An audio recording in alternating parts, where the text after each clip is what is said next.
성경에 흘러가는 큰 맥 중에 하나가 이런 불평입니다. 하나님, 제가 열심히 살았는데 왜 저는 안 되는 겁니까? 제가 많이 기도했는데 왜 하나님 나를 응답 안 하세요? 하는 이런 불평이 사실 성경에 흘러가는 한 맥이기도 합니다.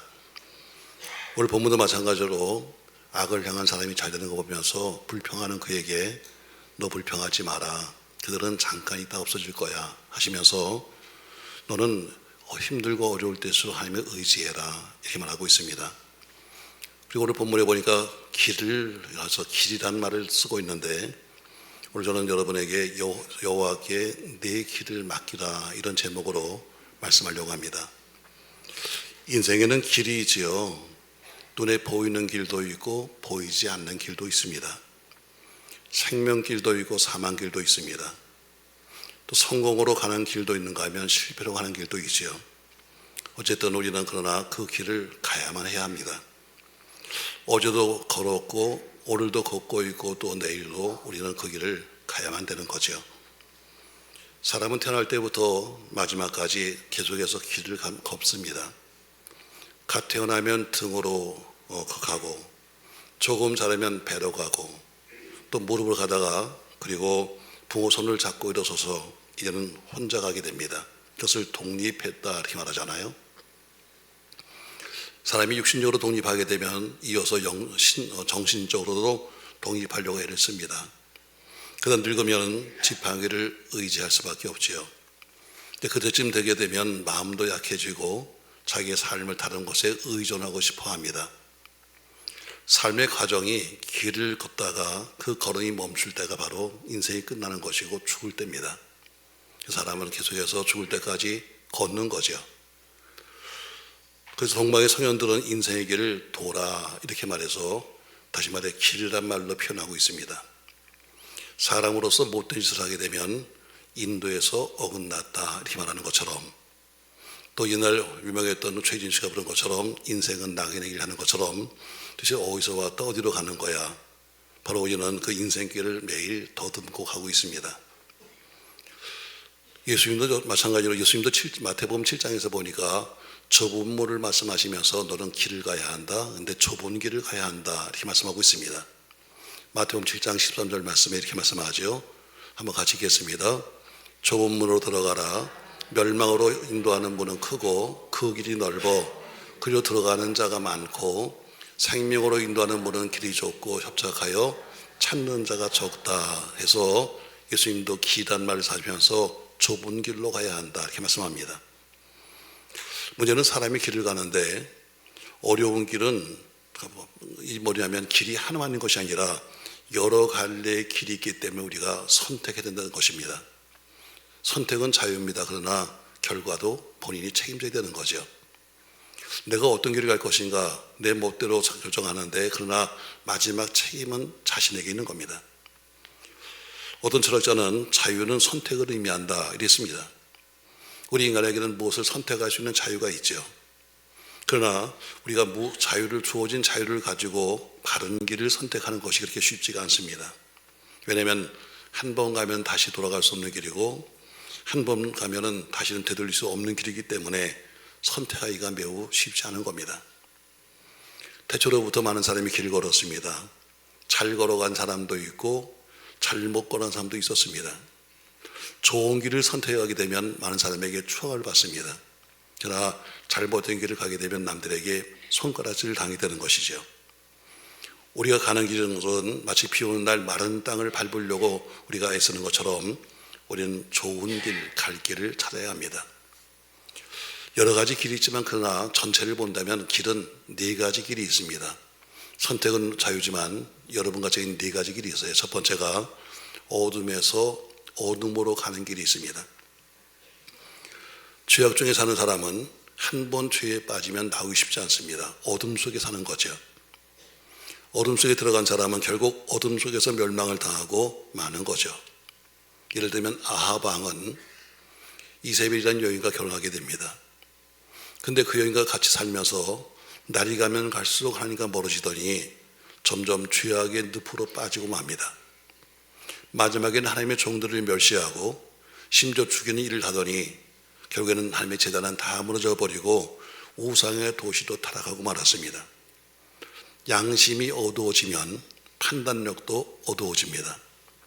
생각이 어두워지면 생활도 어두워집니다.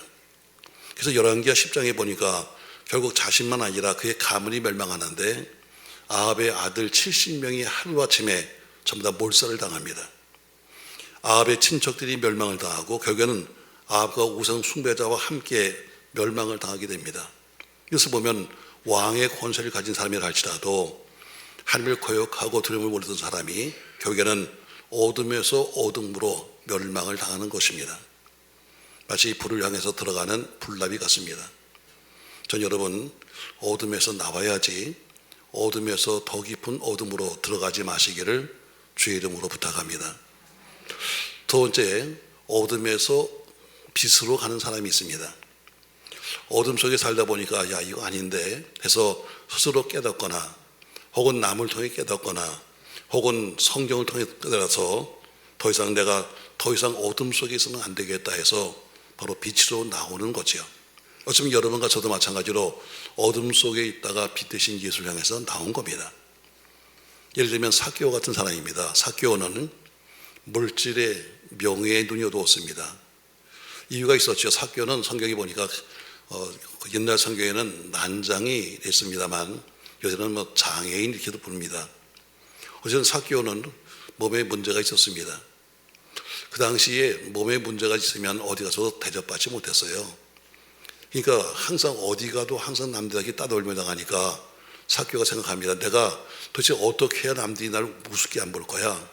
생각하신 뭐냐면 그래 내가 돈을 많이 벌어야지. 내가 돈이 많으면 누구도 날 깔보지 못할 거야. 내가 명예를 가져야지, 권력을 가져야지. 그러면 나를 우습게 못 보지 해서 그는 결국 세리장이 되었습니다. 물질의 눈이 멀고 명예의 눈이 멀어서 양심을 잊어버렸습니다. 물질의 양심이 어두워지니까 나라도 동족도 다 팔아먹었습니다. 그리고는 그는 부정주체자가 되었습니다. 그러나 돈이 많이 생겼지만 명예가 많이 생겼지만 권력이 있었지만 그러나 그의 마음속에는 늘 허전함이 있었습니다. 그런데 그 허전함을 예수를 통해서 드디어 메꿀 수 있었습니다. 예수 만난 다음에 그의 생활이 바뀌었습니다. 가치관이 달라졌습니다. 물질관이 바뀌었습니다. 그의 잘못된 생활이 시정되기 시작했습니다.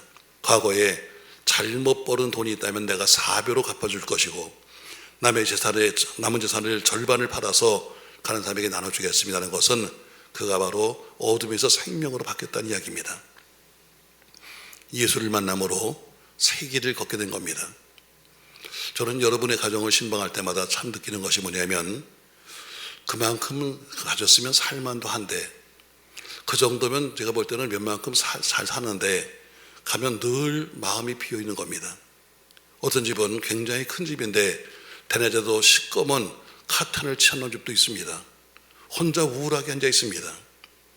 왜? 무엇을 가져도 만족하지 못하는 거죠. 삭개오처럼 이 세상의 모든 것, 때로는 물질도 환경도 다 좋은데 인생의 허무함 때문에 우울하신 분도 이 속에 있을 겁니다. 그런 분은 삭개오처럼 예수 만나셔야 합니다.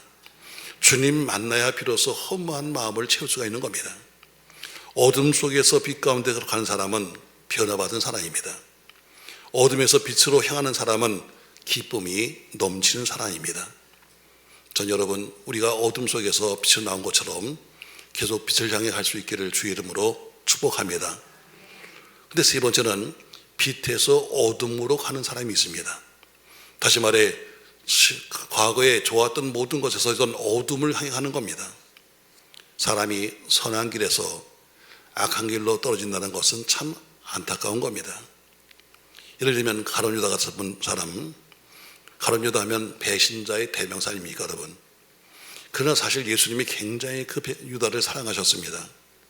믿었습니다. 그러기에 예수 공동체의 모든 재정을 다 맡기지 않았습니까 여러분?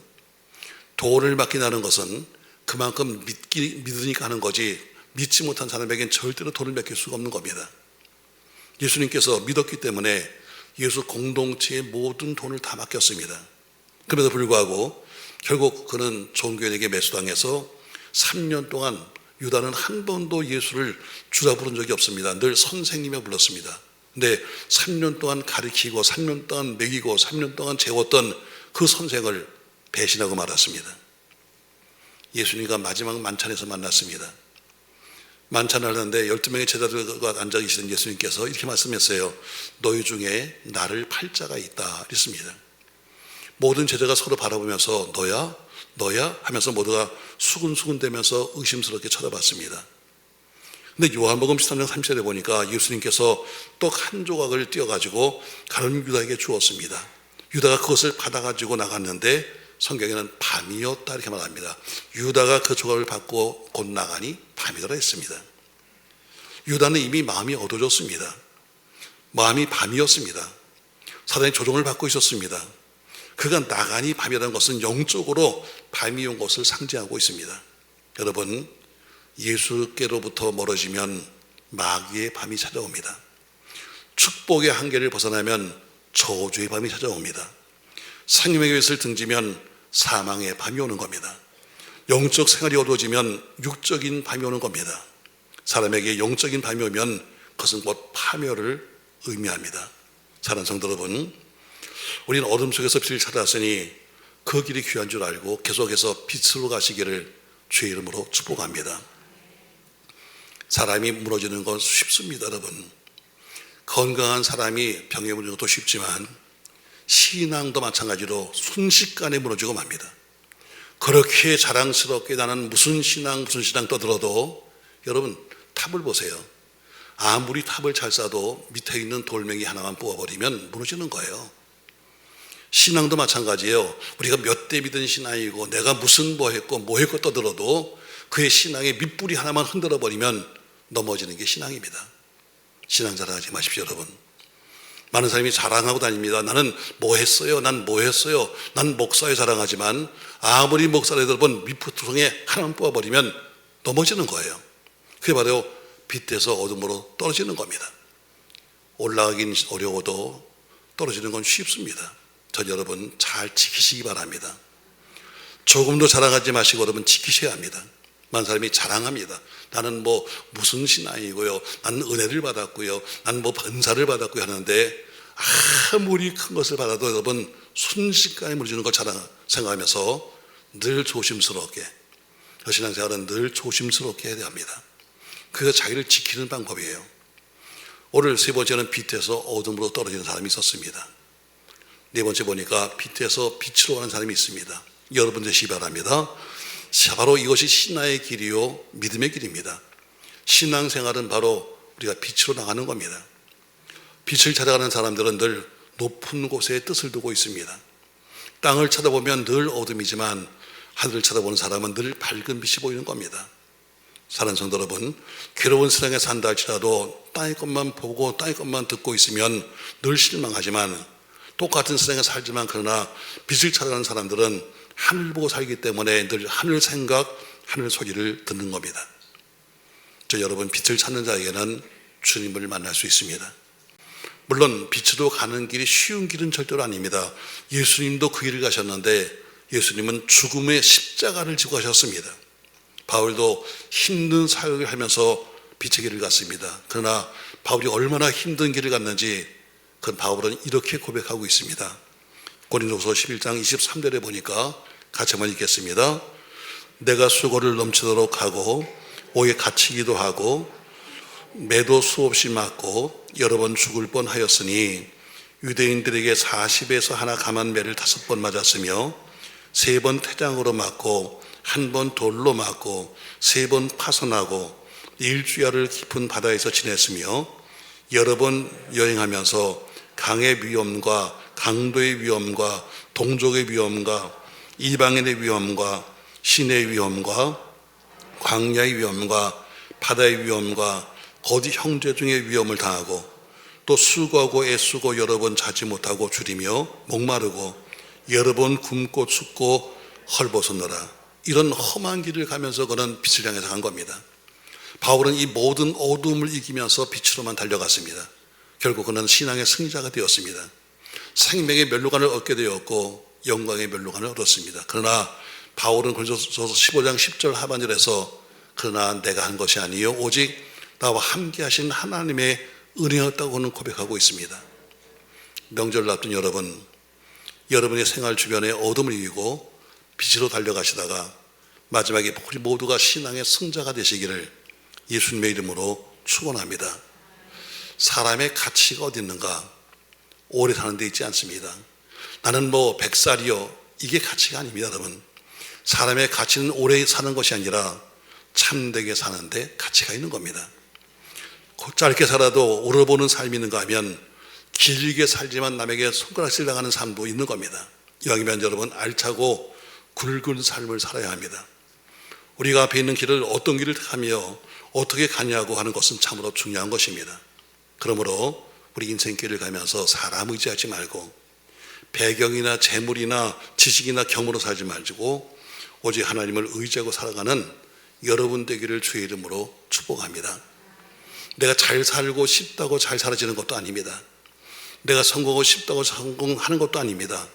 오늘 성경은 정확하게 여러분과 저에게 성공적인 삶을 사는 비결을 간단하게 말씀하고 있습니다. 자, 3절 말씀 다시 봅시다. 여러분, 성경 보세요. 3절. 당신이 진정 성공하는 삶을 살려면 여호와를 의뢰하고 선을 행하십시오. 아멘. 첫 번째 뭐라고요? 여호와를 의뢰하며 선을 행하라는 겁니다. 두 번째, 이 땅에 머무는 동안에 그의 무엇을? 성실을 먹을 것이라는 것처럼 두 번째, 성실하게 살라는 이야기입니다. 세 번째, 4절에 보니까 또 여호와를 기뻐하라 하는 것처럼 세 번째, 여호와를 기뻐하며 네 번째, 여호와께 내 길을 맡기라고 말씀하고 있습니다. 이게 바로 인생을 승리하는 비결입니다. 하나님 의지하고 선을 향하십시오. 성실하게 하십시오. 하나님을 기뻐하십시오. 하나님께 여러분과 제 모든 삶을 그 길을 맡기십시오. 그러면 우리 가는 길이 아무리 험하고 험하다 할지라도 모든 것이 주관되신 하나님께서 말씀하시기를 네 마음의 소원을 이루어주신다. 성공입니다. 네 마음의 소원을 이루어주신다. 언제? 여호와를 의뢰하며 선을 행하고 성실하게 살고 여호와를 기뻐하고 맡기면 내 마음의 소원을 이루신다고 했습니다. 하나님께 맡기면 여러분의 소원이 이루어집니다. 하나님을 의지하면 우리가 할 수 없는 것까지라도 하나님이 이루시고 우리를 빛같이 나타내실 것입니다. 오늘 성경에 보니까 정오의 빛같이 했는데 정오란 것은 가장 빛이 밝을 때가 정오입니다. 인생길을 하나님께 의지하는 자는 책임져 주시고 아름답게 이루실 것입니다. 사랑하는 성도 여러분, 우리 모든 인생의 길을 주님께 맡기면서 승리의 찬송을 부리며 전진하는 우리 모든 교우가 되시기를 예수님의 이름으로 축원합니다. 제가 요새 쭉 신방하면서 보면요, 어쨌든 모든 대부분의 가정의 제목은 다 자식입니다. 늙어도 그 자식, 젊어도 그 자식, 어려도 그 자식, 전부 다 제목 보면 결국에 끝에 가서는 다 자식 문제예요. 여러분, 전 여러분의 자녀가 잘 되길 바라면서 오늘 저는 이런 이야기를 하나 소개하려고 합니다. 제가 일단 철회 예배 때 한번 잠깐 소개했었는데 이성근 선교사라는 사람의 이야기를 하려고 합니다. 여러분, 악동 뮤지션을 아시죠? 저기 나왔네요. 저기라니까 저기가 아니고 저기를 봐야지. 자, 다 아시겠지만 영상 올려준 것처럼 오빠는 이찬혁, 동생은 이수연입니다. 그의 아버지는 먼 곳에서 선교하고 있는 이성근 선교사입니다. 올해 이성근 선교사님이 부름받기 전에 그는 어노인팅이라고 하는 찬양 선교단의 그 찬양 사역자였습니다. 찬양 사역을 하다가 2008년도에 사명을 받고 그가 사역을 시작하면서 몽고 선교사로 떠났습니다. 감리교 소속인데 그는 교단에서 파송한 것이 아니라 개인이 후원자를 모아서 출발했습니다. 처음에 그동안 하던 활동이 있으니까 나 선교사 갑니다 했더니 여기저기서 예, 우리가 후원하겠습니다 하는 사람이 꽤 많았었는데 막상 몽고에 가서 있는 동안에 모든 선교비가 끊어지고 말았습니다. 여러분, 사실 이 해외에 있는 사람들은 선교비가 끊어졌다는 것은 생명줄이 끊어진 겁니다. 우리 툭하면 선교부에서 줬다가 뺏었다 이런 이야기도 있는데 여러분, 선교비를 끊는다는 것은 사실 거기는 생명줄을 끊는 거예요. 자, 이성균 선교사님 모든 선교비가 끊어지고 말았습니다. 이제는 어떻게 할 길이 없습니다. 그러나 그 어려움 속에서 그는 한 가지, 나를 보내신 분이 하나님이신데 분명히 책임지실 것이라는 확신 속에서 가족들과 더불어 함께 기타를 치면서 예배를 드렸습니다. 그런 중에 2014년도 한국에서 열렸던 K-팝스라고 하는 오디션에서 두 자녀가 우승을 하게 됩니다. 사실 얘들 둘 엄청 속색이 됩니다. 부모석 엄청 세게 썼지만 아버지가 책을 다 썼잖아요. 아이들 양육하는 방법을. 근데 거기서 우승하면서 지금까지 아주 훌륭한 싱어송라이터로 활약하고 있습니다. 너무너무 힘들 때 돌아가야 하나 하는 속에서 하나님이 그분에게 주셨던 한마디의 성경 구절이 있었습니다. 그는 이 성경 구절 하나를 붙잡고 그 고난을 이기면서 자식을 키웠습니다. 저는 여러분에게 이 말씀을 소개하려고 합니다. 잠언서 14장 26절 말씀입니다. 자, 말씀 한번 같이 읽겠습니다. 여호와를 경외하는 자에게는 견고한 의뢰가 있나니 그 자녀들에게 피난처가 있으리라. 여호와를 경외하는 자에게는 견고한 의뢰가 있나니 그 자녀들에게 피난처가 있으리라. 이것을 좀 더 쉽게 현대인 성경에 보면은 이렇게 되어 있습니다. 같이 읽어요. 여호와를 두려운 마음으로 섬기는 자에게는 안전한 요새가 있으니 이것이 그의 자녀들에게 피난처가 될 것이다. 새번역 성경에는 더 쉽게 나왔어요. 같이 한번 읽겠습니다. 주님을 경외하면 강한 믿음이 생기고 그 자식들에게도 피난처가 생긴다. 여러분, 우리가 늘 지금 어때요? 여러분의 기도의 제목이 거의 마지막에 하면 다 자식입니다. 우리가 이 땅에서 할 수 있는 것이 뭔가? 사람은 다 환난도 있고 어려움도 있고 다 좌절도 있는데 우리 자녀들이 어려움을 당했을 때 피난처가 있는가? 그 아이들이 어디 가서 숨을 것인가? 그걸 누가 만드냐면 바로 올바르게 신앙생활하는 부모가 믿는 것이 뭐예요? 제대로 믿는 것이 바로 요새를 만드는 거다. 그 요새가 뭐냐? 아이들의 피난처가 될 거다. 결국 여러분의 저의 신앙이 자녀들에게 줄 수 있는 최고의 복입니다. 내가 똑바로 믿으면, 내가 똑바로 살면, 내가 똑바로 신앙생활을 하게 되면 나에게는 안전한 요새가 생기게 되는데 그 요새가 자녀들에게는 뭐가 된다? 피난처가 된다. 자녀를 위해서 기도하신 여러분, 자녀에게 기도하지 말고 여러분의 신앙생활을 자녀로 기도하십시오. 그게 바로 자녀를 살리는 길입니다. 아이들에게 뭐 하라고 말하기 전에 지금 내가 주님을 올바르게 믿으면 나로 하여금 견고한 요새가 생기고 그 요새에 자녀들이 필요할 수 있다는 것을 기억하면서 우리 선교사님이 이 말씀 한 절을 붙잡고 그 고난 속에서도 돌아오지 아니하고 결국에는 승리했던 것처럼 전 여러분의 하루도 모두가 그렇게 승리하시길 주의 이름으로 축복합니다. 다시 한번 말씀 읽겠습니다. 여러분, 잠언서 14장 26절 같이 한번 읽겠습니다. 여호와를 경외하는 자에게는 견고한 의뢰가 있나니 그 자녀들에게 피난처가 있으리라. 아멘. 우리가 오늘 본문처럼 여호와를 의뢰하며 선을 행하고 성실하게 살고 여호와를 기뻐하고 여호와께 우리 길을 맡기면 그분이 우리의 모든 소원을 이루시는데 그것이 결국엔 요새를 만들 것이고 그 요새가 자녀들에게는 피난처가 된다. 전 여러분의 신앙이 날마다 빛에서 빛으로 갈지언정 빛에서 어둠으로 내려가지 않기를 예수님의 이름으로 부탁합니다.